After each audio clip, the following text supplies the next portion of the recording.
राम जी मालियों के पास पहुंचे। माली तो पहले बहुत देर तक राम जी को रोक के रखे, हम आपको जाने नहीं देंगे भीतर, बहुत खतरा है। राम जी बोले कैसा खतरा है?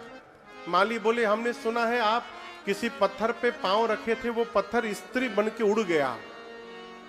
यदि वही पांव वाला जादू आपके हाथ में हो गया तो आप यहाँ पेड़ पौधों को छूते जाएंगे, हमारे सारे बाग के पेड़ पौधे स्त्री बन के उड़ते जाएंगे। हम इतना बड़ा रिस्क लेने वाले नहीं हैं। लक्ष्मण जी बोले अरे ऐसा कोई जादू उदू नहीं है इनके हाथ में, सब जादू पांव में है, आप टेंशन फ्री रहिए। माली बोले लेकिन एक और खतरा है। लक्ष्मण जी बोले क्या खतरा है? माली बोले बुरा मत मानिएगा, आप भले गोरे हैं लेकिन सांवले होकर भी जितने सुंदर आपके भैया हैं उतने सुंदर आप नहीं हैं। यदि आपके भैया भीतर चले गए तो इनका मुख फूल जैसा है। बाग में जितने भौरे हैं सारे भौरे कंफ्यूज हो जाएंगे कि असली फूल कौन है। अब मुझे डर है कि सारे भौरे पुष्पों को छोड़कर आपके भैया के चेहरे पर ही मंडराने लगेंगे, इतना बड़ा खतरा है। लक्ष्मण जी बोले हम लोग हीट स्प्रे लेके आए हैं, मार देंगे, टेंशन फ्री रहिए।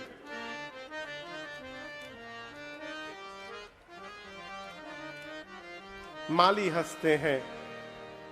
मालियों ने कहा प्रभु आपको कौन रोक सकता है, हम तो जानबूझकर आए सन्मुख आपके, इसी बहाने आपको देखने का थोड़ा अवसर मिल जाएगा और आपसे दो शब्द बात करने का सौभाग्य मिल जाएगा, इसलिए आके खड़े हो गए।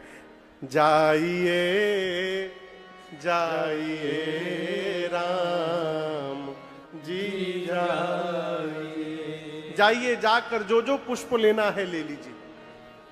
राम लक्ष्मण जी जाकर लगे लेन दल फूल मुदित मन, पुष्प दल प्रभु लेने लगे। ठीक उसी समय जिस समय राम जी पुष्प ले रहे थे, सीता मैया अपनी कितनी सखियों के साथ, 8 सखियों के साथ पार्वती जी की सवेरे सवेरे पूजा करने आ गई। आकर मैया ने पहले सरोवर में स्नान किया और उसके बाद मंदिर में जाकर अनुराग के साथ सीता मैया ने पार्वती जी का पूजन किया और अपने लिए सुंदर दूल्हा मांग रही थी। किससे मांग रही थी? पार्वती जी से। निज अनुरूप, अपने अनुरूप पार्वती जी से सीता मैया एक सुभग बर मांगा। सुभग यानी सुंदर। सीता मैया बोली हे भवानी जी आप मुझे सिर से पांव तक देख लीजिए, मैं जैसी हूं मेरे अनुरूप एक सुंदर दूल्हा मुझे प्रदान कर दीजिए, यही मैं आपसे मांगने आई हूं। अभी मां की पूजा चल ही रही थी कि मां की 8 सखियों में से एक सखी, कौन सखी? चतुर सखी। चतुर क्यों बोल रहा हूं? आई है पूजा करने, अब पूजा छोड़ के बगीचा घूमने चली गई। बगीचा घूमते घूमते उस सखी ने प्रभु श्री राम लक्ष्मण जी को पुष्प दल लेते देख लिया। अचानक भगवान दिखाई पड़ गए हो, बावली हो गई, हाथ पांव कांपने लगा, नाचने लगी, आंख से रो रही है, मुख से हंस रही है, उसी रूप में दौड़ी है मंदिर में। सखियां पूछे अरे क्या हो गया तुमको? कहती है वही दोनों बाग में आ गए हैं। सखियां पूछी कौन दोनों? अरे कल जो नगर में आए थे वही दोनों आ गए हैं। कल हम लोग ऊपर से देख रहे थे, ठीक से देख नहीं पाए थे, आज एकदम बिल्कुल आमने सामने भेटा गए हैं, नीचे ही मिल गए हैं। हम लोग के अलावा दूसरा कोई बाग में है भी नहीं, आज जी भर के देख सकते हैं। एक सखी पूछी कि कैसे हैं वो? बोले बहुत सुंदर है। और बताओ कैसे हैं? बोली एक सांवले हैं और एक गोरे हैं। बोले क्या बात, और बताओ? बहुत कम उम्र है अभी। और बताओ? सिर से पांव तक सुंदर है। बोले और बताओ? बोले और नहीं बताऊंगी। एक सखी बोली झूठ बोल रही है, तुम जितना बता रही हो बहुत सुंदर है, सांवले गोरे हैं, कम उम्र है, इतना हम लोग कल ही देख लिए थे। यदि तुम देखी होती तो बताती किस रंग का कुर्ता पहने हैं, कैसी धोती पहने हैं, कैसा पटका लगाए हैं। तुम देखी नहीं हो आज। बोली देखी हूं लेकिन बता नहीं पाऊंगी। अखिलेश बाबू, सखियां पूछी क्यों नहीं? जिन आंखों ने देखा है उन आंखों के पास जिह्वा नहीं है कि वो बोल सके, और जो जिह्वा बोलती है उसके पास आंख नहीं है कि उसने देखा हो। देखा किसने है? बोलिए, आंख ने। अब बताना किसको है? जिह्वा को। देखे कोई और बतावे कोई और। मैं तो एक बात कहूंगी, जिनकी चर्चा है कल से नगरिया में, जिनकी चर्चा है कल से नगरिया में, वही आए सखी फुलवरिया में, वही आए सखी फुलवरिया में। जिनकी चर्चा अरे हा, जिनकी चर्चा अरे हा, जिनकी चर्चा है कल से नगरिया में, वही आए सखी फुलवरिया में, वही आए सखी फुलवरिया में।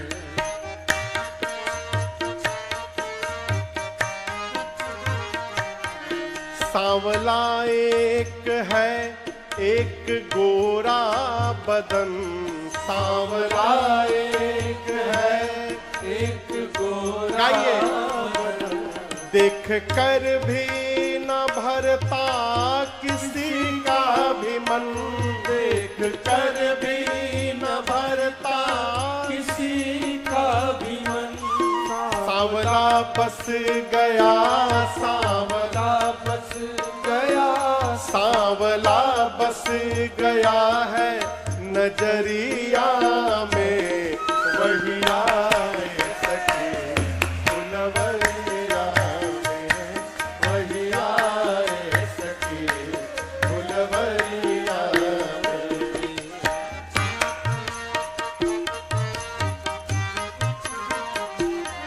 कोई कहता है दशरथ दुलारे है वो, कोई कहता है दशरथ दुलारे है वो, यज्ञ रक्षा में असुरों को मारे है वो, यज्ञ रक्षा में असुरों को मारे है वो।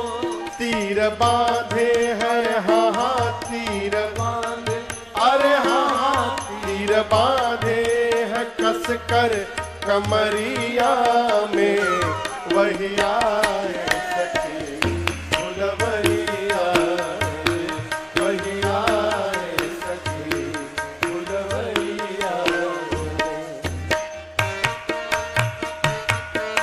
एक सखी बोली, शादी इनसे ही होती जो हर हाल में, शादी इनसे, अरे हाँ हाँ शादी इनसे, अरे हाँ हाँ शादी इनसे ही होती जो हर हाल में। आया करते हमेशा ये ससुराल में, आया करते हमेशा ये ससुराल में। नैना डूबे रहते हाँ हाँ नैना डूबे रहते, अरे हाँ हाँ नैना डूबे रहते रूप की लहरिया में, वही आए सखी फुलवरिया में, वही आए सखी फुलवरिया में। जिनकी चर्चा अरे हाँ हाँ जिनकी चर्चा, अरे हाँ हाँ जिनकी चर्चा है कल से नगरिया में, वही आए सखी फुलवरिया में, वही आए सखी फुलवरिया में, वही आए सखी फुलवरिया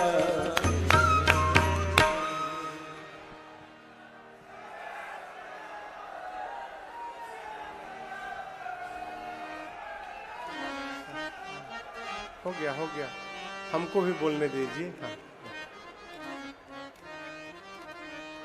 वही आए सखी फुलवरिया में।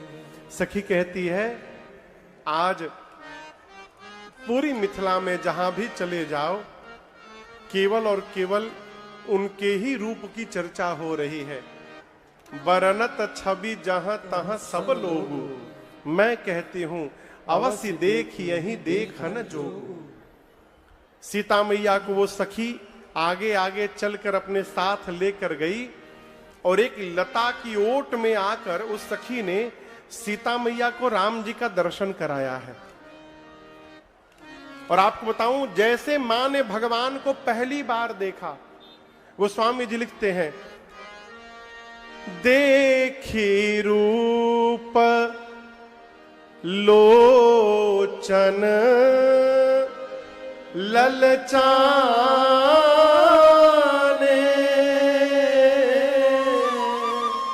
हर से जनु निज निधि पहचान। भगवान को देखने के बाद मेरी मां के नेत्र ललचाने लगे। ललचाने का अर्थ है कि देखने का मन तो कर रहा है लेकिन मां देख नहीं पा रही है। देखती हैं, नजर हटा लेती हैं, फिर देखती हैं, हटा लेती हैं। क्यों? मां सोच रही हैं कि ये सखियां मेरे विषय में क्या सोचेंगी कि आज सीता एक पराये पुरुष को टकटकी लगा के देख रही है। मारे संकोच के मां नहीं देख रही है। मां ने भगवान के रूप को लिया, आंख के रास्ते से प्रवेश कराकर हृदय में बिठाया और नेत्र बंद करके मां अपने हृदय में भगवान का दर्शन करने लगी। सखियां सोची कि सीता जी पार्वती जी का ध्यान की है। एक सखी ने कहा ए सीता, पार्वती जी कहीं मंदिर से भाग नहीं रही हैं, बहुरी गौरी कर ध्यान करे हो, ये दोबारा नहीं मिलने वाले हैं। आंख खोल के पहले जी भर के इनको देख लो एक बार। मां ने नेत्र खोलकर भगवान को देखा। चतुर सखी, कौन सखी? वही जो देखी थी राम जी को। उस सखी ने देखा, घड़ी देखा कि बहुत टाइम हो गया, विलंब हो रहा है, तो सीता जी से बोली चला जाए, कल फिर इसी समय आना है बाग में, अभी चला जाए। ऐसे कौन बोलता है जी? साहब जी भाई, ऐसे कोई बोलता है क्या? बोलना है तो सीधा बोलिए कि भाई चला जाए, बहुत टाइम हो गया, कल आना है। वो बोल रही थी सीता जी को, लेकिन सुना रही थी राम जी को। राम जी से कहना चाहते हैं कि कल हम लोग फिर इसी टाइम यहां आने वाले हैं, तो आप भी अपना टाइम मैनेजमेंट उसी प्रकार से रखिएगा। आप फिर से कल पुष्प दल लेने आइएगा, हम दोनों एक दूसरे का दर्शन करेंगे। इशारा करके गई सीता मैया, सीधे पार्वती जी के मंदिर में गई हैं और जाते जाते स्तुति प्रारंभ की है। देखिए आप लोग कहूं, नवरात्रि में दुर्गा सप्तशती का पाठ कौन कौन करता है? प्राय सबके घर में हो रहा है, अच्छी बात है। नवरात्रि जब नहीं है तब मैं आपको एक उपाय बता रहा हूं। हमारे गुरुदेव भगवान कहते हैं कि गोस्वामी जी ने इस प्रसंग में जो चौपाई लिखी है वो दुर्गा सप्तशती का सारा सारांश निचोड़ करके लिख दिया है गोस्वामी जी ने। तो यदि कोई मानस की इन चौपाइयों का भी पाठ कर जाए तो उस मनुष्य को उसी समय दुर्गा सप्तशती पढ़ने का फल प्राप्त हो जाता है। ये इन चौपाइयों की महिमा है। पार्वती जी के मंदिर में पहुंची सीता मैया और जाकर प्रारंभ हो गई। आप में से कई लोगों को ये चौपाई कंठस्थ होगा। आइए हम और आप साथ में मिलकर गाते हैं। जय जय गिरिवर राज किशोरी, जय महेश मुख चंद चकोरी, जय गज बदन खड़ानन माथा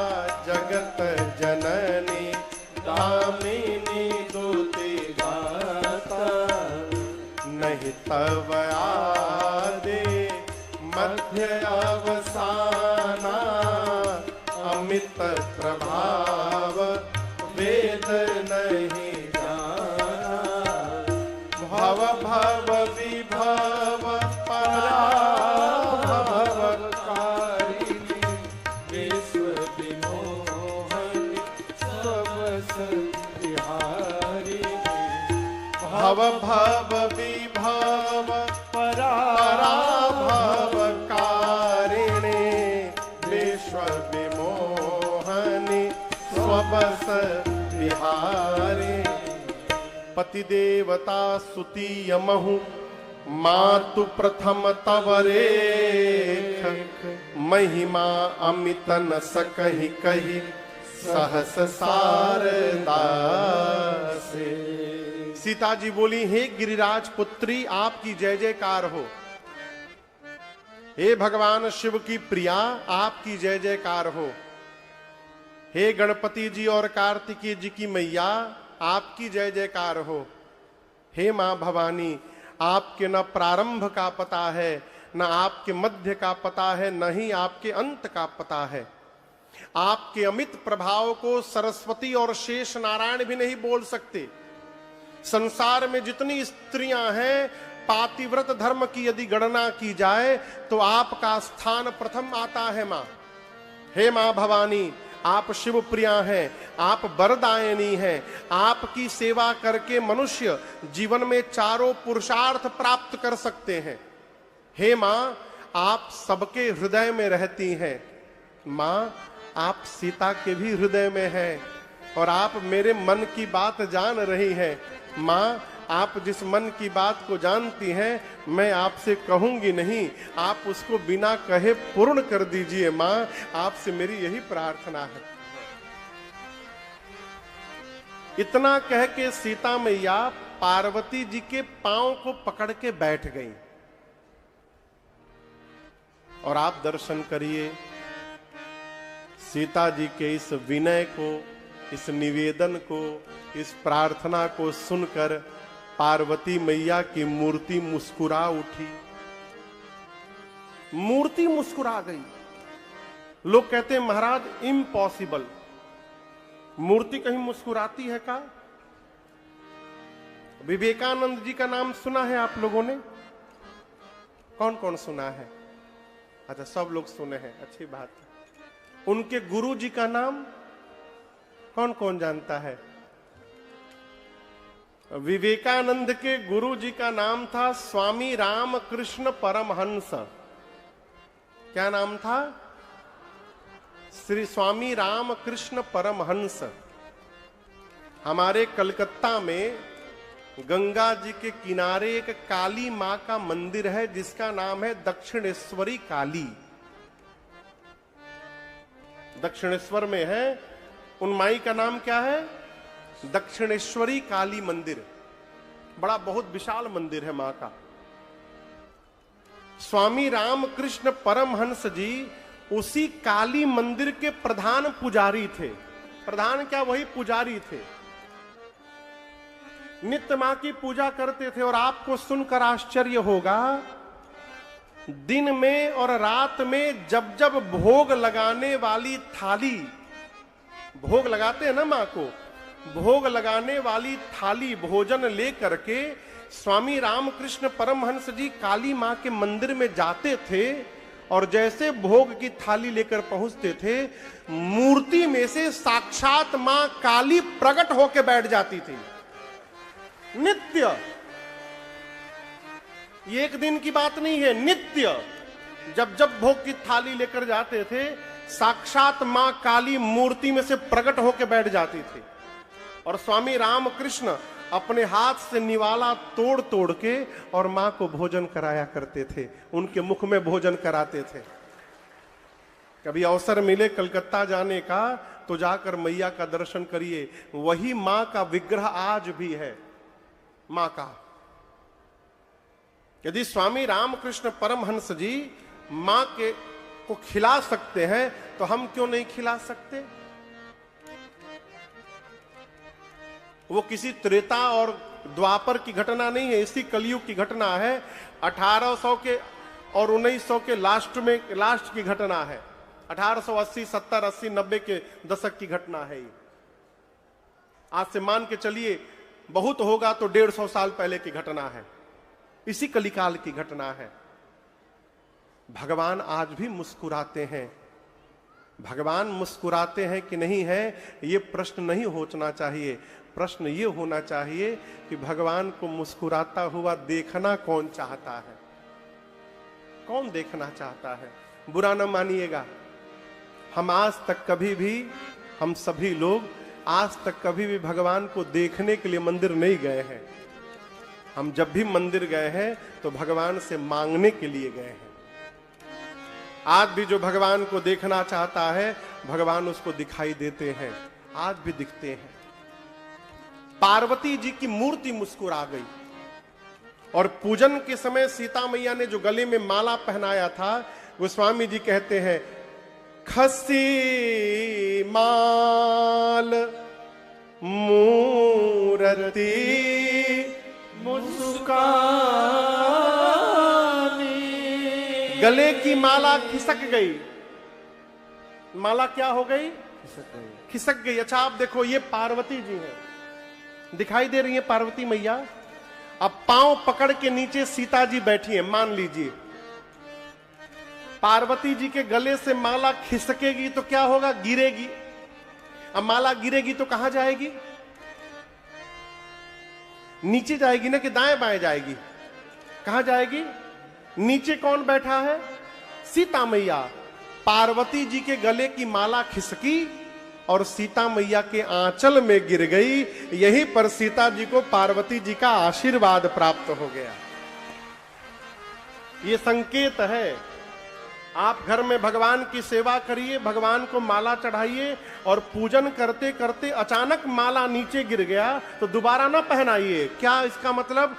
भगवान ने आपकी पूजा स्वीकार कर ली है, वो आपको प्रसाद दिया है, भगवान ने आपकी मनोकामना पूर्ण हो गई। ये संकेत है। घर में लड्डू गोपाल कौन कौन रखे हैं? अच्छी बात। मुकुट कौन कौन लगाता है भगवान को? अच्छा, सब लोग लगाते। अच्छी बात। कब लगाते हैं? 24 घंटा। 24 घंटा कौन कौन लगा के रखता है? 24 घंटे। घबराइए मत, बिना डरे हाथ उठाइए।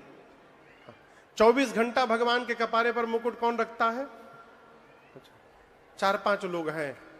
अच्छा आप बताइए, आपके खोपड़ी पर 24 घंटा मुकुट लगा दिया जाए, कैसा लगेगा?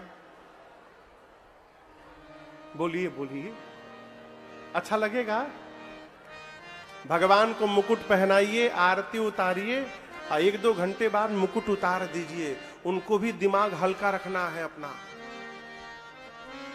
किसी दिन अनुभव करिएगा कि भगवान का मुकुट आप पहनाते हैं और मुकुट बार बार गिर जाता है। होता है कभी कभी। लेकिन भगत क्या करता है? अरे मुकुट नहीं पहनिएगा, फेविकॉल से चिपका के पहना देता है। अब गिरा के दिखाओ। ये ना करिए, हमने देखा है फेविकॉल से चिपकाते। ये ना करिए। क्यों? आज आपके भगवान मुकुट नहीं पहनना चाहते हैं।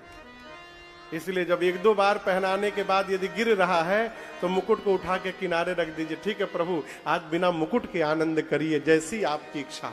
राजी है हम उसी में जिसमें तेरी रजा है। ये सब संकेत है। पार्वती मैया के गले से माला खिसकी, सीता मैया के आंचल में गिरा, आशीर्वाद मिला और पार्वती जी ने कहा, सुनु सिय सत्य आशीष हमारी। हे सीता जी, मेरे आशीर्वाद को सत्य समझिएगा। पूजी ही मन कामना तुम्हारी। आपकी मनोकामना पूरी हो गई सीता जी। सीता मैया ने कहा, और स्पष्ट बता दीजिए। तब पार्वती जी ने कहा, मनुजाहे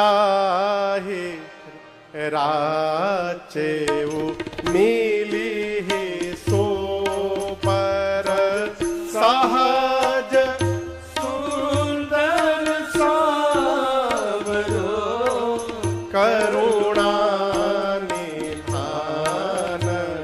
सुजानशील स्नेह जानत राम रो एहि भांति गौरी असीस सुनी सिय सही अहिया हरसी अली तुलसी भवानी पूजे पुनि पुनि मोदी मन मंदिर चली तुलसी भवानी पूजे पुनि तुलसी भवानी पूजे पुनि तुलसी भवानी पूरे पूरे मुदित मन मंदिर चली। पार्वती जी ने कहा, सीता जी जो आपके मन में रचा बसा है वही वर आपको प्राप्त होगा। कौन? सहज सुंदर सांवरो, जो सांवले वाले हैं वो मिलेंगे। वो है कौन? कौन है? करुणा निधान। कौन है? करुणा के भंडार है। सुजान सज्जन है। शील शीलवान है।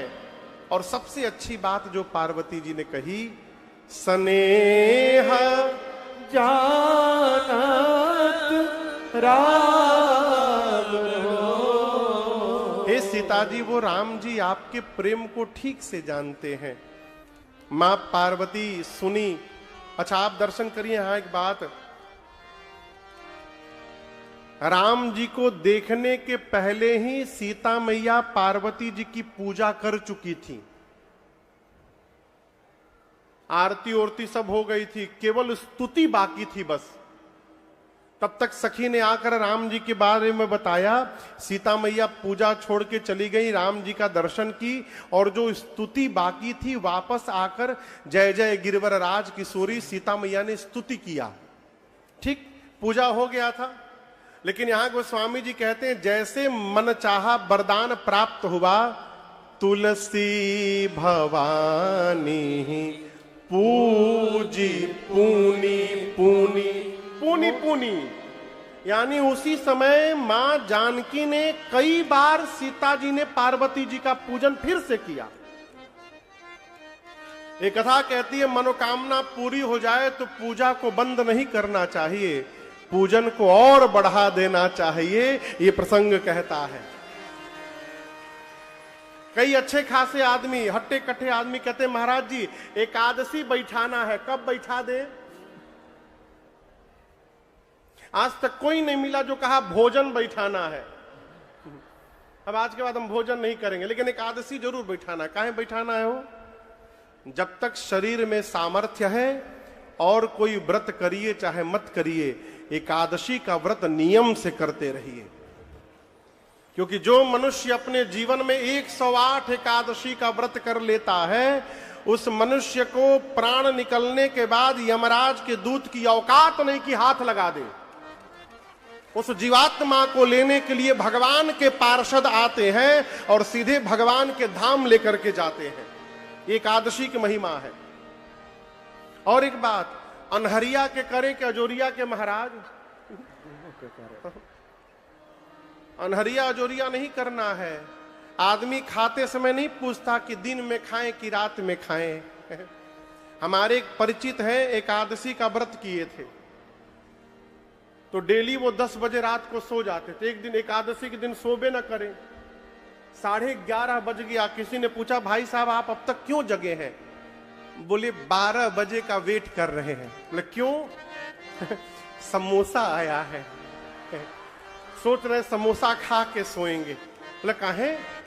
एकादशी व्रत की है ना, तो 12 बजे एकादशी पूरा।